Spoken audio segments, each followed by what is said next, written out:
खुलुमबाय बेयो बड'लेण्ड इंखं टेलिभिजन दिनै 24 जानुवारि 2022 समबार खालि सानसेनि बरादखौ नोंथांमोननि खाथियाव लाबोदों आं सदानन्द दैमारिया।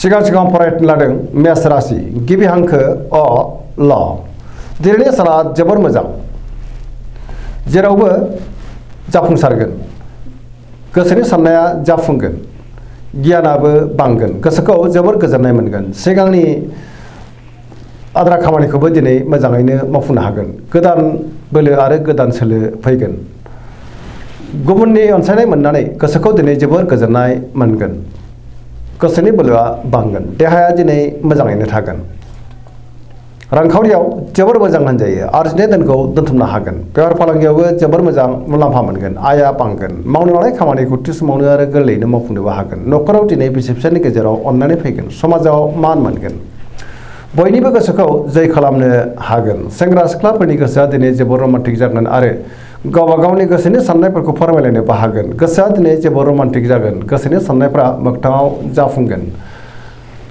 जेरावखि थाङा मानो मोनफ्रोमबो खामानिखौनो मोजाङैनो मावफुंनो हागोन आरो मोजाङैनो हान्थिनोबो हागोन गुबुनजों बाख्नायजानो हागौ गोबां खामानियाव मुखुब थागोन बबेबा सुबुं गौमायाव बाहागो लानो खाबु मोननो हागौ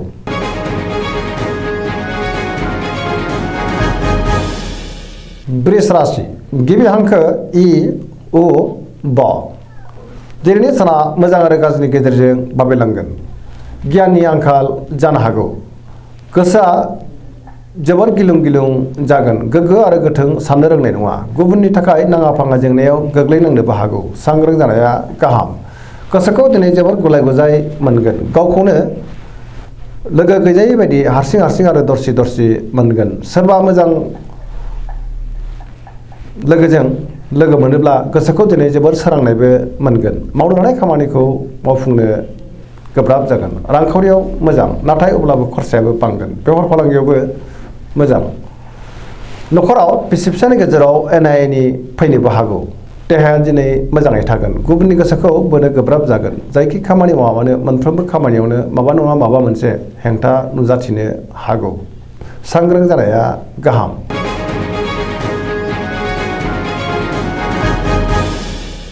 मिथुन राशि गिबि हांखो क स दिनैनि साना जोबोर मोजां गोसोनि बोलोआ बांगोन गोसोखौ जोबोर गोजोननाय मोनगोन सोरबा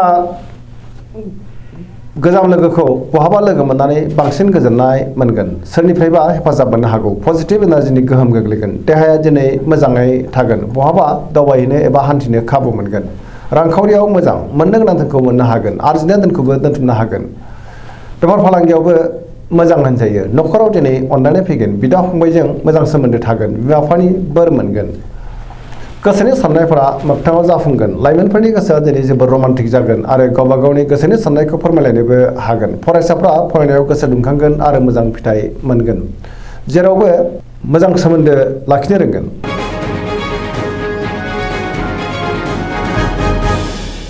कर्कट राशि गिबि हांखो ड ह दिनैनि साना मोजां आरो गाज्रिनि गेजेरजों बाबेलनांगोन गोसोनि बोलोआ लोरबां जागोन गोसोखौ दिनै जोबोर उसुखुथु मोनगोन समाजाव मान मोनगोन गोसोखौ दिनै जोबोर गोजोननायबो मोनगोन मावनो लानाय खामानिखौ मावफुंनो हागोन गोबां रोखोमनि जेंना नुजाथिनो हागौ गोबां रोखोमनि जेंनाजों मोगा मोगि जानांनोबो हागौ रांखावरियाव मोजां नाथाय अब्लाबो खरसायाबो बांगोन आरजिनाय धोनखौ दोनथुमनो हागोन बेफार फालांगियाव मोजां होनजायो देहाया दिनै बारा मोजां थानाय नङा गगा बायदिसिनाजों खस्थ' मोननांनो हागौ पजिटिभ एनार्जिनि गोहोमबो गोग्लैगोन गुबुननि हेफाजाबखौ दिनै मोननो हागोन न'खराव बिसि फिसायनि गेजेराव अननानै फैगोन बिदा फंबायनि हेफाजाबखौ मोननो हागोन फरायसाफ्रा फरायनायाव गोसो दुंखांगोन आरो मोजां फिथाइ मोनगोन गुबुनजों गोरोबनो रोंगोन बहाबा थाङोब्ला दिनै जोबोर मोजां आरो मोजाङैनो हान्थिनोबो हागोन लाइमोनफोरनि गोसोआ दिनै जोबोर रमान्टिकबो जागोन फरायसाफ्रा फरायनायाव गोसो दुंखांगोन आरो मोजां फिथाइ मोननोबो हागोन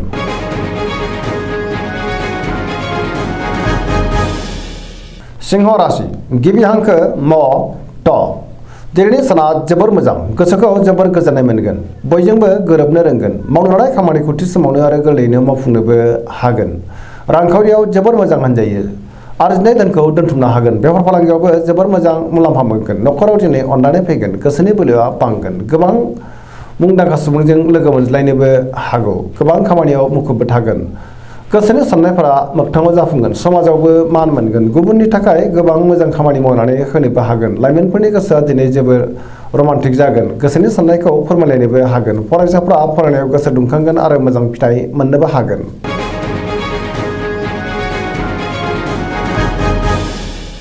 कन्या राशि गिबि हांखो प ट दिनैनि साना जोबोर मोजां। मोनफ्रोमबो बिथिङावनो सांग्रां जानो रोंगोन। बयजोंबो गोरोबनो रोंगोन। गोसोनि साननायखौ गुबुननो फोरमायनो हागोन। गुबुनजों मोजां सोमोन्दो लाखिनो रोंगोन। गोसोनि बोलोआ बांगोन। गावनि गोसोनि साननायखौ गुबुननो फोरमायनो हानानै बांसिन गोजोननायबो मोनगोन। गोसोखौ जोबोर खुसि मोनगोन। समाजाव लोगो लेवा बांगोन। मावनो हानाय खामानिखौ थि समावनो आरो गोरलैयैनो मावफुंनोबो हागोन। गुबुननि गोसोखौ बोनोबो हागोन। रांखावरियाव दिनै जोबोर मोजां। अब्लाबो नाथाय खरसायाबो बांगोन। बेफार फालांगियाव मोजां मुलाम्फा मोननो हागोन। देहाया दिनै मोजाङै थागोन। न'खराव बिसि फिसायनि गेजेराव अननानै फैगोन। लाइमोनफोरनि गोसोआ दिनै जोबोर रमान्टिक जागोन आरो गोसोनि साननायखौ फोरमायलायनोबो हागोन। पजिटिभ एनार्जिनि गोहोम गोग्लैगोन। जायखि खामानि मावा मानो मोनफ्रोमबो खामानिखौनो दिनै मोजाङैनो मावफुंलांनो हागोन।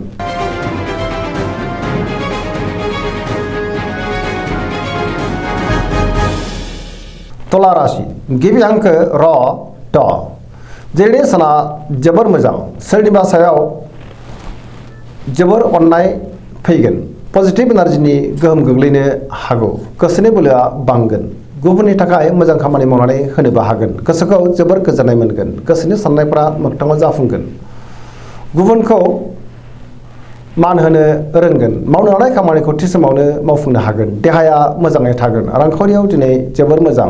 मोननो गोनां धोनखौ मोननो हागोन। आरजिनाय धोनखौबो दोनथुमनो हागोन। बेफार फालांगियावबो मोजां मुलाम्फा मोनगोन। न'खराव बिसि फिसायनि गेजेराव अननानै फैगोन। समाजाव मान मोनगोन। लोगोफोरनि हेफाजाबखौ मोननो हागोन। सोरबा आगुनि लोगोजों बहाबा लोगो मोनज्लायनोबो हागौ। लाइमोनफोरनि गोसोआ दिनै जोबोर रमान्टिक जागोन आरो गोसोनि साननायखौ फोरमायलायनोबो हागोन।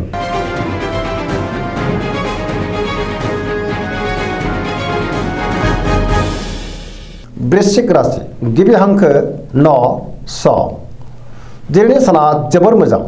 बहाबा दावबायहैनो खाबु मोनगोन आरो मोजाङैनो हान्थिनोबो हागोन।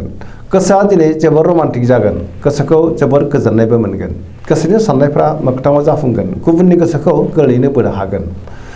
गोसोनि बोलोआ बांगोन। समाजाव लोगो लेवा बांगोन। गुबुनजों मोजां सोमोन्दो लाखिनो रोंगोन आरो गुबुननि अनसायनाय मोनगोन। गोसोखौ जोबोर गोख्रों मोनगोन। सोरबा लोगोनिफ्राय मोजां खौरां मोननोबो हागौ। मावनो हानाय खामानिखौ थि समावनो आरो गोरलैयैनो मावफुंनो हागोन। न'खराव बिसि फिसायनि गेजेराव अननानै फैगोन। रांखावरियाव दिनै जोबोर मोजां होनजायो। आयाबो बांगोन। मोननो गोनां धोनखौ मोननो हागोन। आरजिनाय धोनखौ दोनथुमनो हागोन।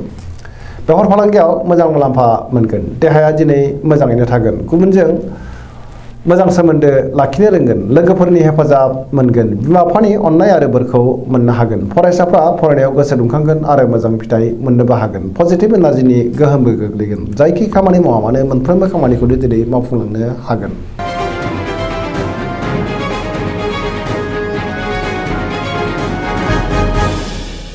धनु राशि गिबि हांखो ढ फ भ दिनैनि साना मोजां आरो गाज्रिनि गेजेरजों बाबेनलांगोन। बयजोंबो अनसायजागोन। नाथाय अब्लाबो गोसोखौ जोबोर उसाव बादाव मोनगोन।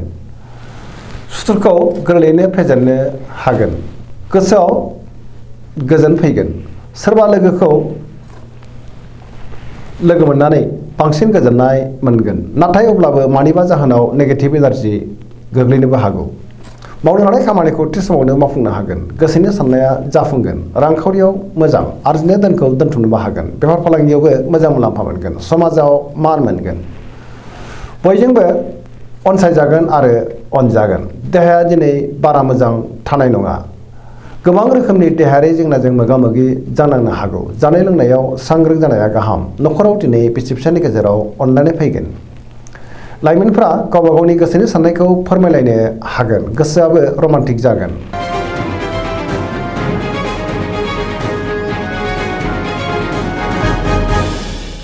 मकर राशि गिबि हांखो ख ज दिनैनि साना जोबोर मोजां। गोसोखौ दिनै जोबोर गोजोननाय मोनगोन। सोरनिबा सायाव गोबां अननाय फैगोन, गुबुनखौ फोथायनो हागोन, गोसोखौ दिनै जोबोर गोजोननाय मोनगोन, गोसोआव बोलो बांगोन, देहाया मोजाङैनो थागोन, रांखावरियाव दिनै जोबोर मोजां, मोननो गोनां धोनखौ मोननो हागोन, आरजिनाय धोनखौबो दोनथुमनो हागोन, नाथाय अब्लाबो खरसायाबो बांगोन, बेफार फालांगियाव मोजां मुलाम्फा मोनगोन, न'खराव दिनै बिसि फिसायनि गेजेराव अनलायनाय फैगोन, बिदा फंबायजों मोजां सोमोन्दो थागोन, गोसोनि बोलोआ बांगोन, समाजावबो गोबां मान मोननो हागोन, सोरबा लोगोनिफ्राय मोजां खौरां फैनो हागौ, गुबुननि गोसोखौ बोनो हागोन, पजिटिभ एनार्जिनि गोहोमबो गोग्लैगोन, लाइमोनफोरनि गोसोआ दिनै जोबोर रमान्टिक जागोन, बहानिफ्रायबा मोजां खौरां फैनोबो हागौ।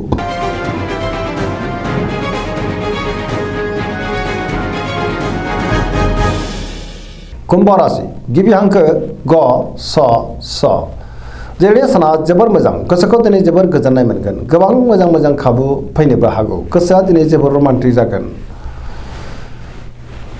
गुबुननि गोसोखौ गोरलैयैनो बोनोबो हागोन, मावनो लानाय खामानिखौ थि समावनो मावफुंनो हागोन, सिगांनि बबेबा आद्रा खामानिखौबो दिनै मावफुंनो हागोन, समाजाव गोबां मान मोनगोन, रांखावरियाव जोबोर मोजां होनजायो, आरजिनाय धोनखौ दोनथुमनो हागोन, आयआ बांगोन, बेफार फालांगियावबो मोजां होनजायो, देहाया दिनै मोजाङैनो थागोन, न'खराव अनलायनाय फैगोन, सोरबा लोगोनिफ्राय मोजां खौरां फैनो हागौ, गोसोनि साननायफ्रा मोगथाङाव जाफुंगोन, लाइमोनफोरनि गोसोआ दिनै जोबोर रमान्टिक जागोन, गोसोनि साननायखौ फोरमायलायनोबो हागोन, फरायसाफ्राबो फरायनायाव गोसो दुंखांगोन आरो मोजां फिथाइ मोननोबो हागोन, पजिटिभ एनार्जिनि गोहोमबो गोग्लैगोन।